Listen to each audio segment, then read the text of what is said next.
तो पिछले तासिका में हमने देहात और शहर के बारे में पढ़ा था। अभिषेक पांडे जी की एक कहानी है। उन्होंने अब इस जीवन में देहात और शहर को कौन कौन सी समस्या का निवारण करना पड़ रहा है और उसके देहात किस तरह से अपने शहर को पत्र लिखता है, ये हमने पिछले तासिका को देखा था। गांव में भी अब कौन कौन से बदलाव आ रहे हैं, नए नए डिजिटल या संगणक के माध्यम से नई नई योजनाएं यहाँ पर किस तरह से आ रहे हैं इसके बारे में हम पिछले तासिका में यहाँ पर देखे थे। अब देखते हैं कि शहर किस तरह से गांव को पत्र लिखता है और क्या समझाना चाहता है और किस तरह से वो गांव को अपने बारे में किस तरह से लिखता है, ये हम अगले पत्र के माध्यम से यहाँ पर पढ़ना चाहते हैं। प्रिय मित्र देहात, नमस्कार। यानी कि प्रिय मित्र गांव को पत्र लिख रहा है। अब कौन? शहर। अब कौन सा दिन है? दिनांक 15 अगस्त 2017 को उन्होंने पत्र लिखा था। उसके आगे पहले दिनांक 1 अगस्त को, उसके 15 दिन के बाद यहाँ पर शहर गांव को पत्र यहाँ पर लिख रहा है। आज स्वतंत्रता दिवस है। इस उपलक्ष्य में हार्दिक बधाई। उनके पत्र मिला। पहले तो शहर ने गांव को बधाई दी है कि कौन से दिन की? स्वतंत्रता दिवस की। पत्र मिला, तुम्हारी प्रगति के बारे में जानकर खुशी हुई। मित्र, परिवर्तन सृष्टि का नियम है। किसका नियम है? सृष्टि का नियम है। ओके, तो परिवर्तन तो होता ही रहता है। जब हम बच्चे थे तब कुछ अलग चीजें हम देखने को मिलते थे। अब जब हम बड़े हो गए तो टेक्नोलॉजी बढ़ गई, कंप्यूटर, टीवी, मोबाइल्स के बारे में। तब हम पहले जब छोटे थे तब देखते थे छोटे मोबाइल थे, अब उसमें भी प्रगति हो गई, गाड़ी में भी बहुत प्रगति हो गई। तो ये परिवर्तन तो होता ही रहता है। परिवर्तन सृष्टि का नियम है। भला तुम्हारी स्थिति क्यों न बदलती, धीरे धीरे और भी विकास होगा।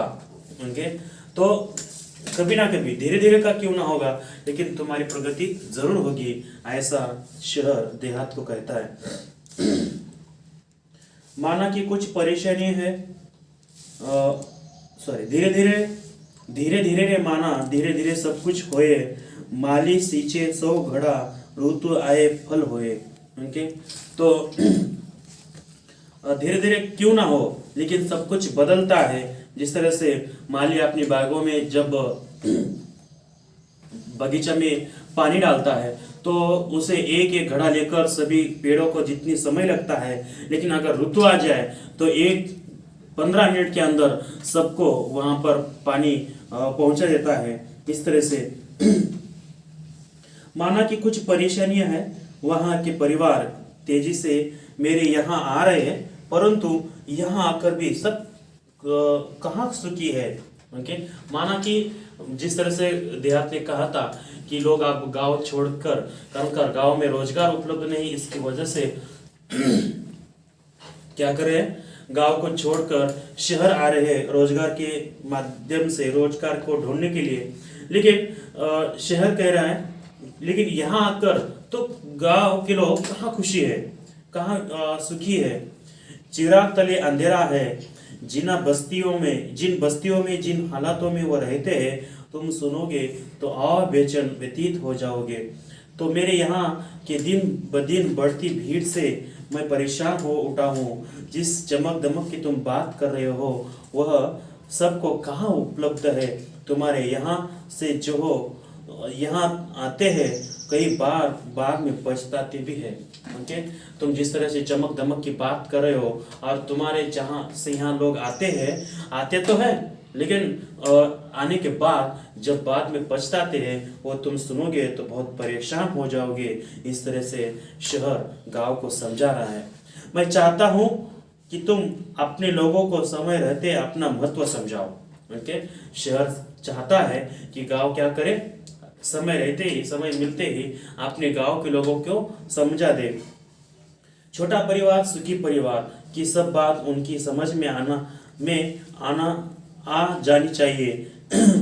तुम उन्हें बुराई से दूर रखकर विभिन्न व्यावसायिक कौशल्य, कंप्यूटर संबंध जानकारी विकसित करने की तरफ ध्यान दो। ओके, तो छोटा परिवार सुखी परिवार इसके माध्यम से तुम उनको जानकारी दो और उसके बाद ही तुम्हें उन्हें बुराई से दूर रखकर विभिन्न व्यावसायिक कौशल्य के, यानी कि जितने यहाँ पर कौशल्य की निर्मित यहाँ पर हो रही है, अगर उसे देखा जाए अगर तुम उन चीज़ों का उन्हें ज्ञान दो, तो जिस तरह से कौशल्य है, व्यावसायिक कौशल्य है, कंप्यूटर है, संबंधित जानकारी विकसित करने की तरफ से ध्यान दो। खेल तो ग्रामीण जीवन का आत्मा है।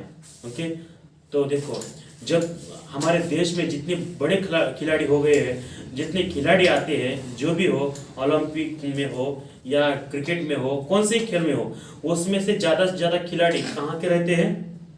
ग्रामीण के रहते हैं, यानी कि गांव के रहते हैं। क्योंकि गांव में उस तरह का मौसम दिखता है, यूं ही बच्चे जाते हैं, टहल के जाते हैं, खेत में जाते हैं, किसी पेड़ पर चढ़ते हैं, इधर इधर दौड़ते हैं, बड़ा सा सब कुछ मैदान गांव का खेत रहता है। इसलिए उनके जन्म से ही क्या होते हैं, उनके भीतर इस तरह से गुण आ जाते हैं जिस तरह से एक खिलाड़ी में रहना चाहिए। लेकिन शहर में देखा जाए तो अपने अपने कमरे के अंदर ही उनका जीवन सीमित होता है, ना दौड़ने को मिलता है, ना भागने को मिलता है, ना किसी पेड़ पर या क्या किसी कुएं में तैरने को मिलता है, या किस खेलने को मजा आता है, या किसी को पकड़ने में, किसी तरह का यहाँ पर शहर में जिंदगी जीने का मजा नहीं आता है, जो वास्तव में बच्चों को मिलना चाहिए, किसी खिलाड़ी को मिलना चाहिए। इसलिए शहर कह रहा है गाँव को, खेल तो क्या है? ग्रामीण जीवन का आत्मा है। तो मेरी रिक्त स्थानों की पूर्ति में आ जाएगा। तो खेल तो ग्रामीण जीवन का आत्मा है। दौड़ना, तैरना, पेड़ों पर चढ़ना उतरना तो वहाँ के बच्चों के रग रग में रचा बसा है। आज कितनी विख्यात खिलाड़ी गांव से ही आगे बढ़े हैं। उन्हें प्रोत्साहित करना तुम्हारी नैतिक जिम्मेदारी है।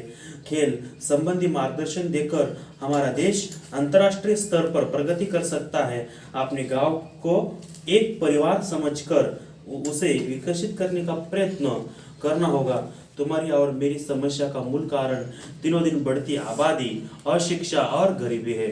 उनके दोनों को ही मिलकर, दोनों के ही अगर देखा जाए तो क्या है, तो ग्रामीण जीवन का आत्मा है, उस पर तुम ध्यान देना चाहिए। उसकी जानकारी हमारे ज़्यादा से ज़्यादा खिलाड़ी राष्ट्रीय और अंतर्राष्ट्रीय स्तर पर किस तरह से जाएंगे, इसके बारे में अगर विचार किया जाए तो वो तुम कर सकते हो। अपने गांव को एक परिवार समझकर उसे विकसित करने का प्रयास तुम्हें करना चाहिए।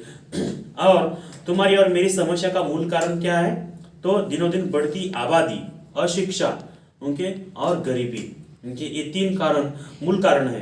किसके? परेशानी के या समस्या के। दोनों भी गांव में और शहर में भी क्या है, दो दिन क्या हो रही है, आबादी बढ़ती रही है। ओके, उसके बाद अशिक्षा, शिक्षण तो ग्राम सरकार या शासन बहुत दे रहा है, लेकिन लेने के लिए तैयार नहीं है। किसी न किसी माध्यम से या कई बार कई पेरेंट्स के या कई किसी के विचार में निगेटिव थॉट्स यहाँ पर पैदा हो रहे हैं। शिक्षा लेकर हम क्या करेंगे? हमें तो कभी ना कभी हमें कार्य ही करना है, हमें हमारा व्यवसाय ही करना है, तो अब से उस शिक्षण का में क्या रखा है? इसलिए इसके कारण भी बहुत सारे लोग यहाँ पर शिक्षा नहीं लेते।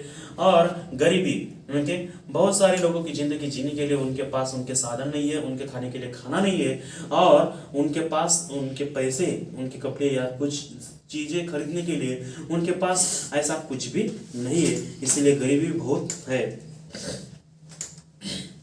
मेरे यहाँ लोग रोजगार की तलाश में आना कम कर दे। तुम गांव वालों को सहकारिता का महत्व समझाओ। सहकारिता पर आधारित छोटे छोटे व्यवसाय तुम अपने यहाँ शुरू करवाओ, ताकि कृषि आधारित अनेक लघु उद्योग, फल उत्पादन, औषधियाँ, वनस्पतियों की खेती, पशुपालन जैसे अनेक व्यवसाय शुरू किए जा सकते हैं। और देहात भाई, कितने भाग्यशाली हो तुम, प्रदूषण मुक्त वातावरण में रहते हो, खुला सा परिवार, ना धुआं, ना वाहनों के चिल्लापो, हरे भरे पेड़, ये सब चीजें तुम्हारे पास है। रात में तारों भरा आसमान तो सवेरे उगते सूरज की दर्शन कितनी सरलता से वह जाते हैं। हम तो इमारतों के जंगल में बदल गए। खुला आसमान, बड़ा मैदान हमारे लिए कितने अनमोल एवं दुर्लभ हो गए हैं, ये तुम नहीं समझ सकते। तुम्हें तहसील और क्षेत्र के लोगों को चाहिए तो अपने क्षेत्रों को सर्वांगीण विकास करने के लिए अपने जनप्रतिनिधियों का सहयोग ले। तो यहाँ पर क्या कहते हैं, शहर क्या कहता है कि यहाँ पर मेरे गांव के लोग आना कम कर दे, ऐसा तुम कुछ तो करना पड़ेगा। तुम गांव तले सहकारिता को महत्व समझाओ। सहकारिता पर आधारित छोटे छोटे व्यवसाय तुम अपनी यहाँ पर, यानी सहकारिता यानी 4-5 लोग एक साथ आकर कोई ना कोई बड़ा बिजनेस व्यवसाय खड़ा कर दे और उसमें काम करने के लिए और 10-15 लोग रखते हैं और दूसरे 4-5 लोग यहाँ पर आकर वो अपना कोई ना कोई व्यवसाय छोटा मोटा खड़ा कर दे। तो ऐसा सहकारिता का तुम महत्व बताओ, तुमने अपने यहाँ शुरू कराओ ताकि कृषि आधारित अनेक लघु उद्योग, फल उत्पादन, औषधीय वनस्पति की खेती, पशुपालन जैसे अनेक व्यवसाय शुरू किए जा सकते हैं। गांव में किस चीजों की जरूरत है? फल उत्पादन, औषधियाँ, ये सभी चीजें की यहाँ पर गांव पर है। और यहाँ पर शहर ऐसा भी कहता है कि तुम कितने भाग्यशाली हो। जिस तरह से शहर में प्रदूषण रहता है, नालियों की गंदगी रहती है, ना सूरज की रोशनी हमें ज़्यादा मिलती है, कारण हमारे कमरे तक सूरज नहीं पहुंच सकता है। हमें बाहर कभी छत पर आना पड़ता है या रास्ते पर आना पड़ता है, तब जाके कहीं पर हमें सूरज की रोशनी मिलती है।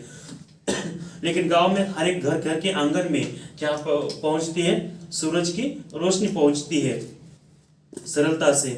रात भरे तारों आसमान तो सवेरे उगते सूरज की दर्शन कितनी सहजता सरलता से हो जाते हैं। हम तो इमारतों के जंगल में बदल गए हैं। खुला आसमान, बड़ा मैदान हमारे लिए कितने अनमोल और दुर्लभ हो गए। कहाँ कहाँ मिलता है हमें? ना खुला मैदान है, ना बड़ा आसमान है, ना ये तुम नहीं समझ सकते। तुम्हारे तहसील और क्षेत्र के लोगों को चाहिए कि अपने सर्वांगीण विकास करने के लिए अपने जनप्रतिनिधियों का सहयोग ले ले। ओके, तो तुम्हारे गांव के लोग यानी तुम्हारे तहसील के लोग और तुम्हारे जनप्रतिनिधि जो हमें सरपंच, आमदार जिसे हम चुन कर देते हैं, उनके सहयोग के माध्यम से हम बड़े बड़े व्यवसाय यहाँ पर गांव पे लगा सकते हैं और गांव का भी विकास कर सकते हैं। तुम्हारे यहाँ जो बच्चे विद्यालय में पढ़ रहे हैं, यदि अभी से उन्हें सही दिशा, उचित मार्गदर्शन दिया जाए तो भविष्य में वही हम सबकी व्यथा कम कर सकते हैं, वही हमारे आशा स्थान है। अगर तुम्हारे विद्यालय में जो बच्चे यहाँ पर पढ़ रहे हैं, सिर्फ पढ़ रहे हैं, लेकिन उसे उचित तरह का दिशा अगर हमें दिया जाए तो हम वो बच्चे हमारे देश के, हमारे गांव के भविष्य बन सकते हैं। बस उन्हें उचित मार्गदर्शन तथा शिक्षा उन्हें देना चाहिए, यही हमारा संकल्प होना चाहिए। मुझे पूरा विश्वास है कि उन पर अवश्य ध्यान दिया जाएगा। तो तुम्हारा अपना शहर। ओके, इस तरह से शहर ने देहात को यहाँ पर पत्र लिखा है। तो अपनी समस्या और गांव में क्या क्या किया जा सकता है। खेल तो ग्रामीण जीवन का आत्मा है। मूल समस्या दोनों के पास कौन सी है?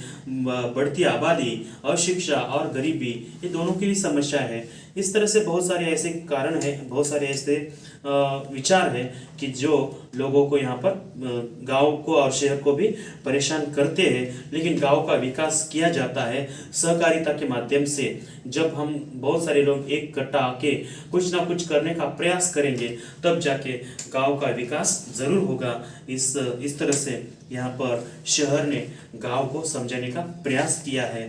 तो बच्चों को भी शिक्षा अच्छी तरह से ढंग से मिलना चाहिए, ये भी गांव ने शहर से यहाँ पर कहा है।